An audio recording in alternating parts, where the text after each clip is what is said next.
মুন্সিগঞ্জের সিরাজউদ্দিন খানের রাষ্ট্র কাঠামো মেরামতের লক্ষ্যে তারেক রহমান কর্তৃক ঘোষিত ৩১ দফা বাস্তবায়নে লিফলেট বিতরণ কর্মসূচি ও পথসভা করেন ঢাকা মহানগর দক্ষিণ বাংলাদেশ জাতীয়তাবাদী দল বিএনপির যুগ্ম আহ্বায়ক মোহাম্মদ ফরহাদ হোসেন।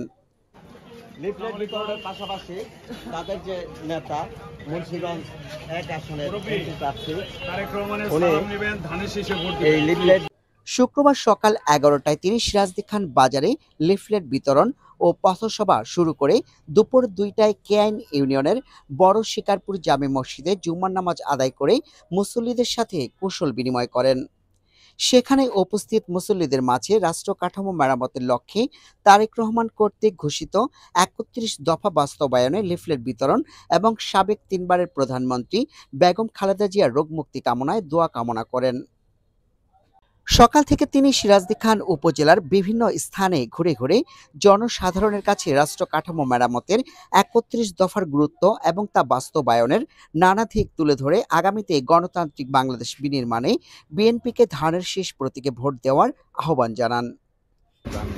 অবশ্যই সেই সুযোগটা কাজে লাগাবেন এবং কেন ভোট দিবেন, এই যে এখানে ৩১টি দফা দেওয়া উপস্থাপনা আছে, এটা একটু উপস্থাপনা এটা একটু দেখবেন প্লিজ। হ্যাঁ,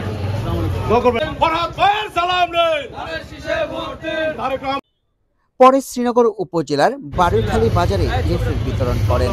এ সময় উপস্থিত ছিলেন সিরাজউদ্দিন খান উপজেলা বিএনপির সহ সভাপতি মোতাহার হোসেন, মুন্সিগঞ্জ জেলা যুবদলের সাবেক সহ সাধারণ সম্পাদক মোহাম্মদ লোকমান শেখ, মুন্সিগঞ্জ জেলা ছাত্রদলের সাবেক সহ সাংগঠনিক সম্পাদক মোহাম্মদ শামীম হাসান, সিরাজউদ্দিন খান উপজেলা ছাত্রদলের সাবেক সিনিয়র যুগ্ম আহ্বায়ক মোহাম্মদ রিয়াদ মোল্লা, শ্রীনগর উপজেলা ছাত্রদলের সাবেক ভারপ্রাপ্ত সদস্য সচিব হাসিফ হোসাইন, বিক্রমপুর কুঞ্জবিহারী সরকারি কলেজ শাখা ছাত্রদলের সাধারণ সম্পাদক মোহাম্মদ নয়ন শেখ, সহ সভাপতি শিমুল হাওলাদার, রাজানগর ইউনিয়ন ছাত্রদলের সাবেক সভাপতি সাখাওয়াত হোসেন সহ আরো অনেকে।